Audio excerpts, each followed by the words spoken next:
Okay, I'm back. Yes, it was tough getting those through it. I don't know how you would ever get something this big in something with a hole that small. So I'm glad I went with the original line. Uh, Making videos is not as easy as it makes out, especially when you're trying to explain what you're doing and why you're doing it and all that. So the big one's going to be the return line for the purge bulb. We're going to cut that off. And the little one's going to be the fuel filter. And we're going to go ahead and stick that on.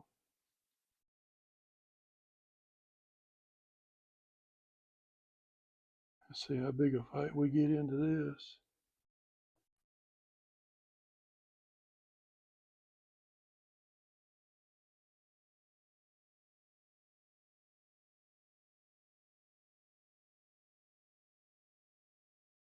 There he goes. Ain't gonna be too. Yeah, there come on.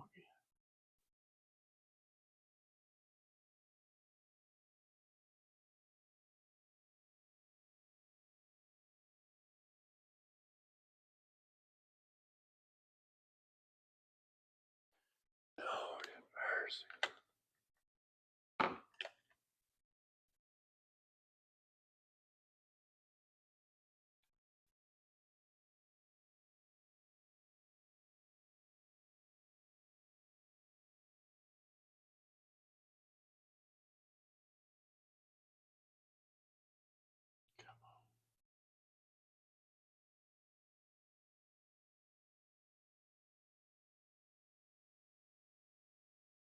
I think y'all can see why small engine shops charge what they do. Nothing goes fast. It takes a lot of time. But I'm retired, so I got plenty of time to fight it. And if I get too tired of fighting, I'll stop, turn the video off, and go take a break, watch a little TV or do something, and start back at a later date. We're going to get this. We're a few days away from Thanksgiving. I would really love to get this thing up and running. I'll see if y'all can see that.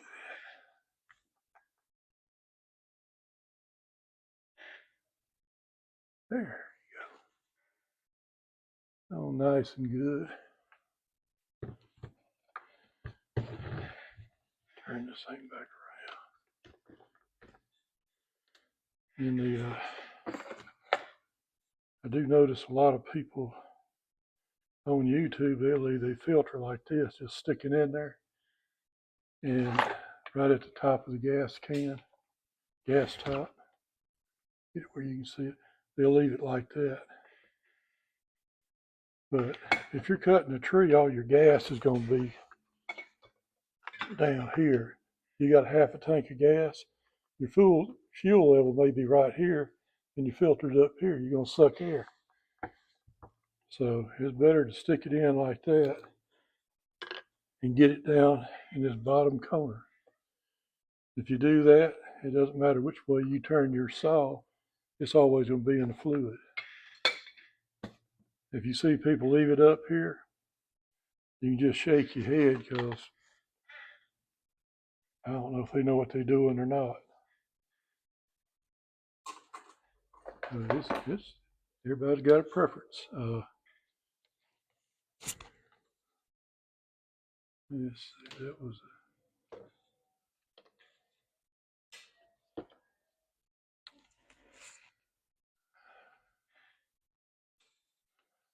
There it is. I've been fighting so much, I thought I done lost this piece. And all that does is when you go to pull this up towards the top, it keeps you from pulling all the way out of the plastic. That's all it does. It has no other function except to stop the hose. And probably aggravate me to get it off.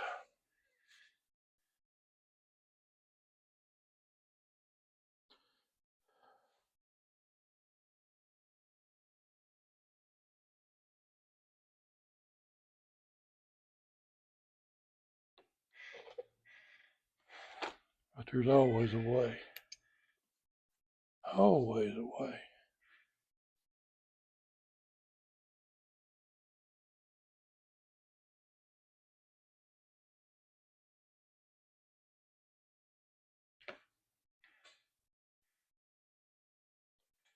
Always a way.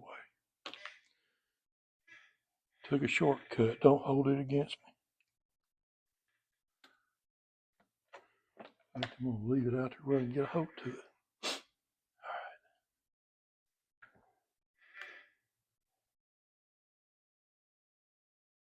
Yeah, it'd been nice if it hadn't have went on there that easy. Truth's known, that's the reason they putting that big fuel line in there so they don't have to fight the fuel filter. All right. So this is a purge line. Now that I've fought it to get all that slack out, now I'm going to pull it all back up. If you can't see, maybe you ought to tell me. That's a joke. I know you can tell me all you want to, but I ain't going to hear you.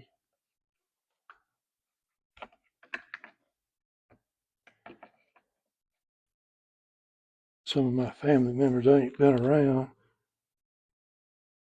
Good God. Stick that in there a little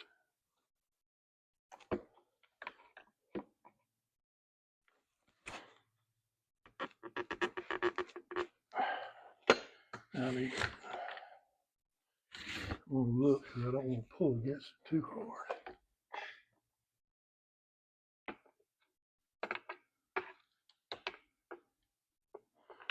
Oh yeah, got a little bit more to go.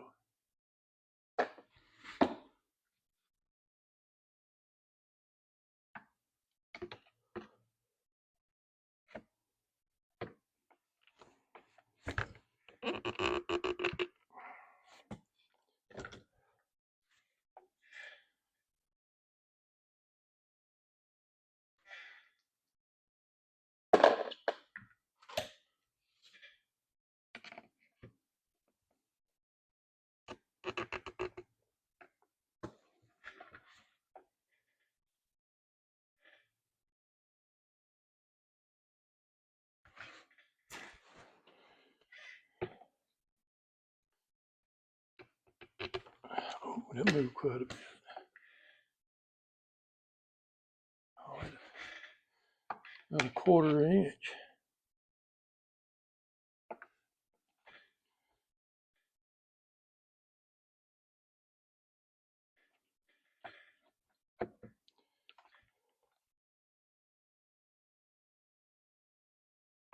Okay.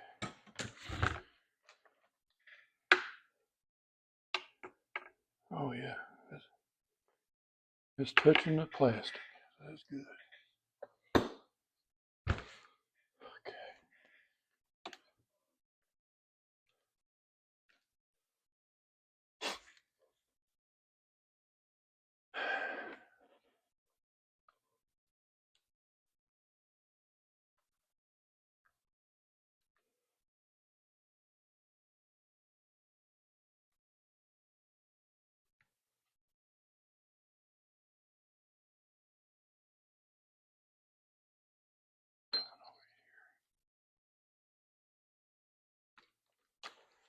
That's gotta go under that.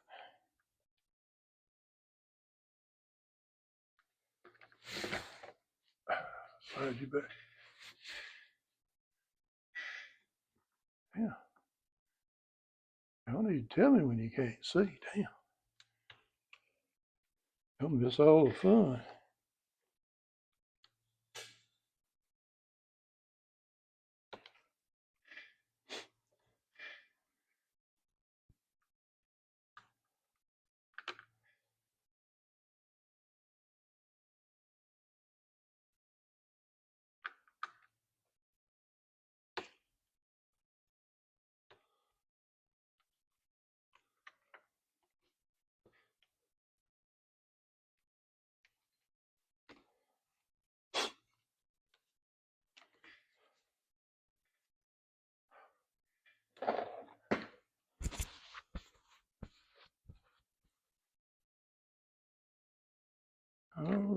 So this is your tank.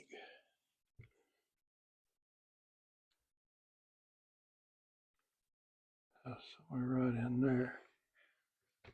Cut it a little long, we can always come back and trim it.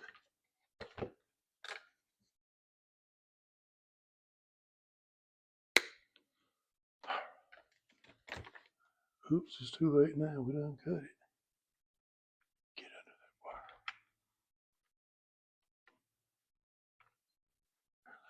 Get under that linkage too. Yeah.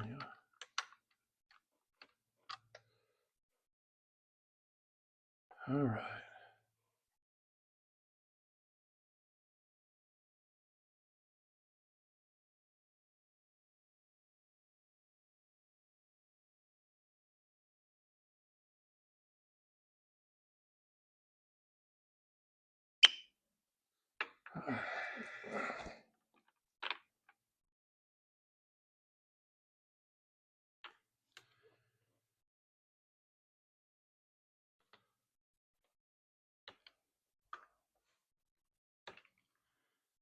And this is going to the carburetor.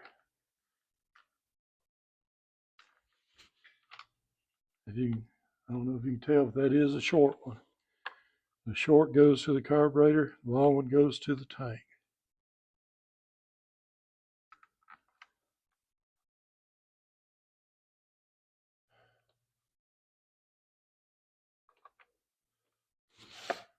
We should even see if I got to trim any of these lines.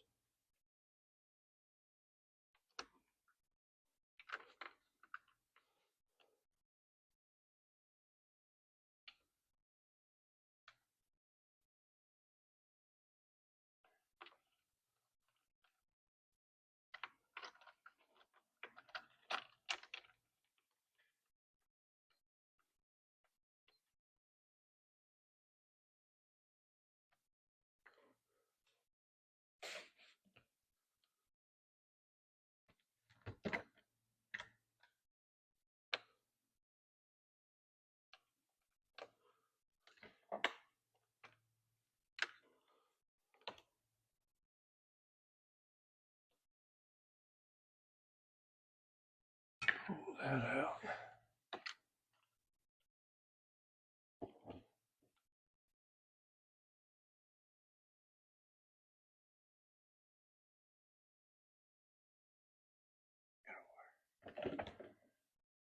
That back down.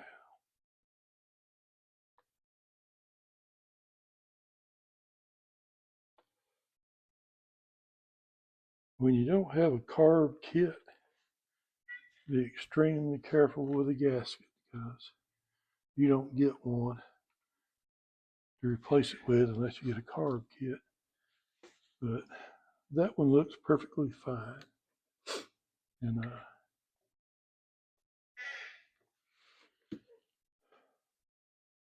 I think it's time we can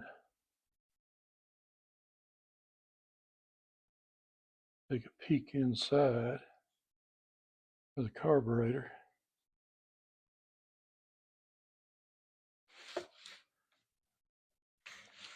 Make a little room here.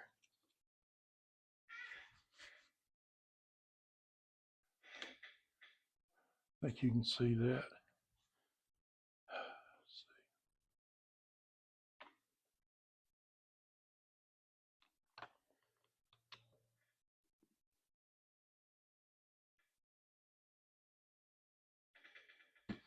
This is a Walbro carburetor, which means it's not aftermarket. It's what comes from the manufacturer. So nobody's been in here and swapped carburetors on us.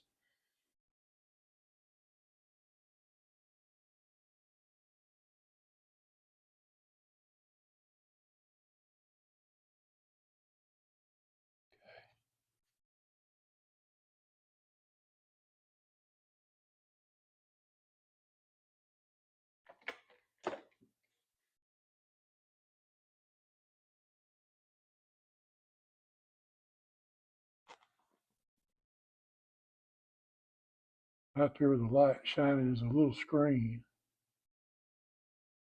If you take one apart, you want to make sure it doesn't have a lot of dirt, crud, sawdust, any type of debris. That's going to slow your fuel down from getting to your metering. So if you can't get fuel through that, your saw ain't going to run very good.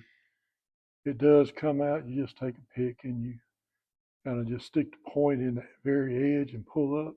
It'll come out. All your carburetor kits have a brand new screen in it. You can take that one out, stick the other one in. You can take a bit or anything with a round end, lightly shove it down in there. But oh, that looks good. I was afraid there was going to be debris in it because there wasn't no filter in it. And this other side,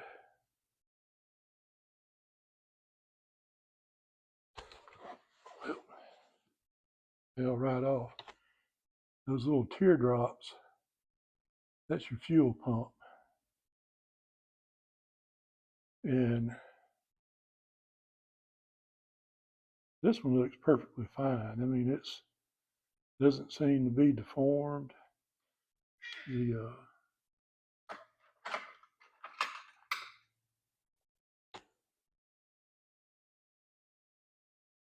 no flappers are working like they should. So I'd say that's in good shape.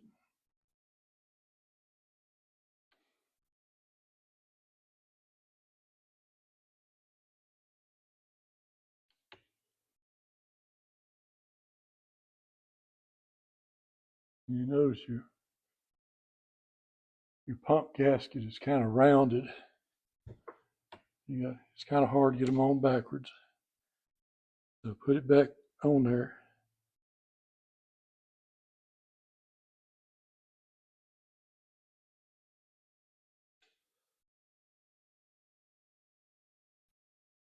Some of that choke.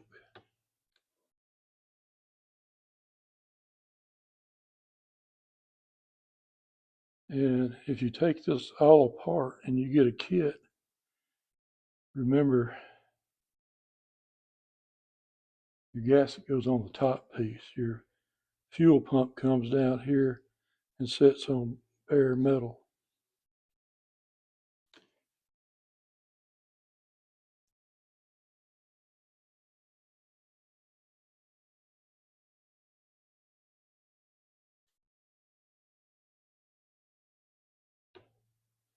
Screw back in my matters.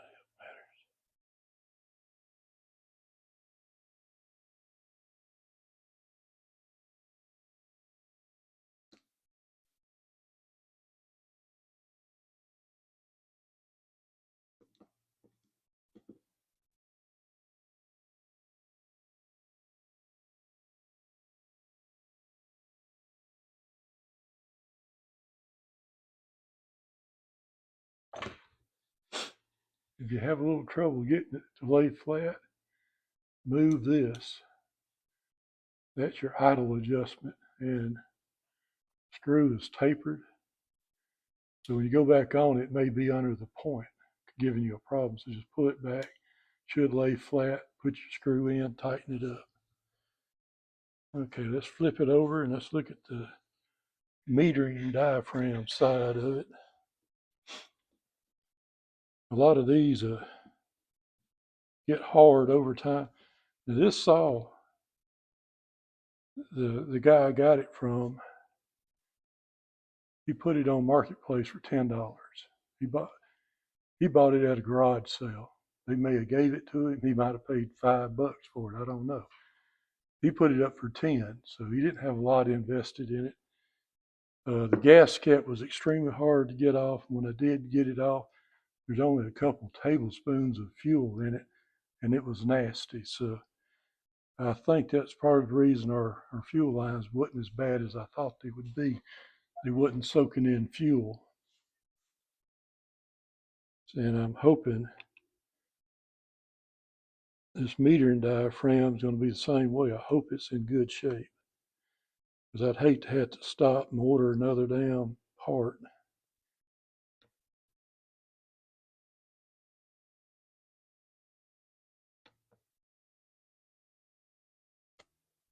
Just check and make sure I hit the record button. That'd be silly.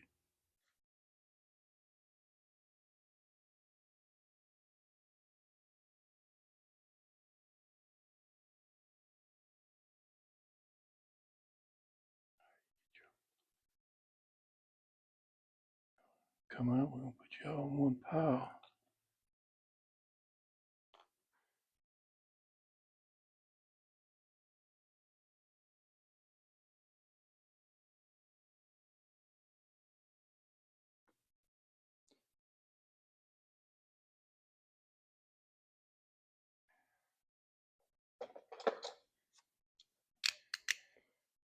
She's stuck, so I'm gonna have to try to help it with a razor blade.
Looking good. Normally when they get stuck like that, I end up tearing them.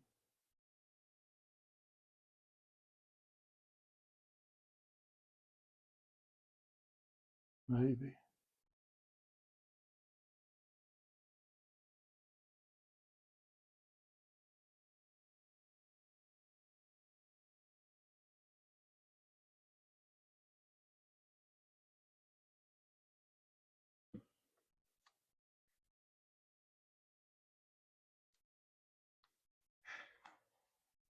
So y'all hear that? That clicking noise? She ain't no good. She's dried out. So I'm gonna have to order a carb kit for it. And it'll come with a new meter and diaphragm. It'll come with new gaskets for both sides. It'll come with a new screen. So, and it also come with a needle and arm. I think about the only thing that doesn't come with it is the screw and the spring, which I have to reuse. But the needle in this arm should come with it, and I should get it to replace it with. So I'm just going to put this back together off camera, stop the video, and we're going to wait on parts because I can't do nothing else. So put the carburetor on. Really, I guess I could do the pressure vac test. We'll probably do that because we got to order a part. If it's leaking, if it's a crank seal, I might as well order them while I'm doing this. So let me put this together and I'll turn you back on when I get set up to do the pressure test, which will, most people go to half a bar on the vacuum, which is like negative pressure, half a bar positive, which will put positive pressure inside. And if it leaks on either side, either positive pressure or negative pressure, we'll have to find that before you go crazy doing all this other stuff. So I'll turn you back on when I get ready to do the pressure vac test.